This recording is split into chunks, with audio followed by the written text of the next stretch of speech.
తిరుపతిలో చెడ్డీ గ్యాంగ్ హల్చల్ చేస్తోంది. తిరుపతి రఘునాథ రిసార్ట్ సమీపంలోని ఓ ఇంట్లోకి చొరబడింది చెడ్డీ గ్యాంగ్. ఆ తర్వాత చోరీకి ప్రయత్నిస్తే వెంటనే అప్రమత్తమైన యజమాని అక్కడ లేచి చూడగా వెంటనే వారంతా కూడా పరారయ్యారు. బాధితుడు సునంద కుమార్ రెడ్డి ఫిర్యాదుతో ప్రస్తుతం అయితే పోలీసులు కేసు నమోదు చేసుకున్నారు.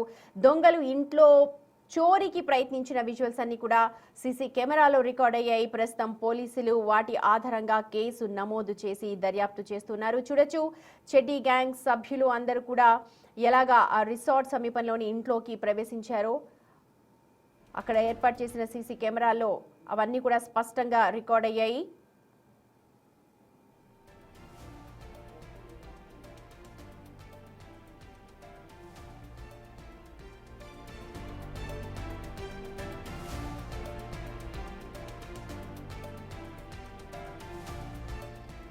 తిరుపతి రూరల్ పోలీస్ స్టేషన్ పరిధిలో ఈ ఘటన జరిగింది. చెడ్డీ గ్యాంగ్ ప్రస్తుతం మళ్ళీ తిరుపతి ప్రజలకు కంటి మీద కొనుకు లేకుండా చేస్తోంది. శివారు ప్రాంతాలనే టార్గెట్ చేసుకుంటూ చెడ్డీ గ్యాంగ్ రెచ్చిపోతోంది. ప్రస్తుతం మీరు చూస్తున్న విజువల్స్ అన్ని కూడా తిరుపతి రూరల్ ఏరియాలో రిసార్ట్ సమీపంలో ఇంటి దగ్గర జరిగిన ఘటనకు సంబంధించినవి. ఎండాకాలం కావడంతో సాధారణంగా కిటికీలు ఓపెన్ చేసి డోర్లు స్లైట్గా ఓపెన్ చేసుకుని పడుకునే అలవాటు ఉంటుంది చాలా మందికి కూడా ఎండ వేడిమి తట్టుకోవడానికి.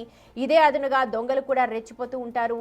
చిన్నగా ఓపెన్ చేసిన డోర్ని సైతం కూడా వాళ్ళు ఓపెన్ చేసి లోపలికి వచ్చే అవకాశాలు ఉంటాయి. కాబట్టి ప్రతి ఒక్కరు కూడా జాగ్రత్తగా ఉండాలని పోలీసులు కోరుతూ ఉన్నారు. తిరుపతి రూరల్ పోలీస్ స్టేషన్ పరిధిలో ఈ ఘటనతో ఒకసారిగా బాధితుడు భయభ్రాంతులకు గురయ్యాడు. వెంటనే పోలీసులను ఆశ్రయించారు. ప్రస్తుతం కేసు నమోదు చేసి దర్యాప్తు చేస్తున్నారు.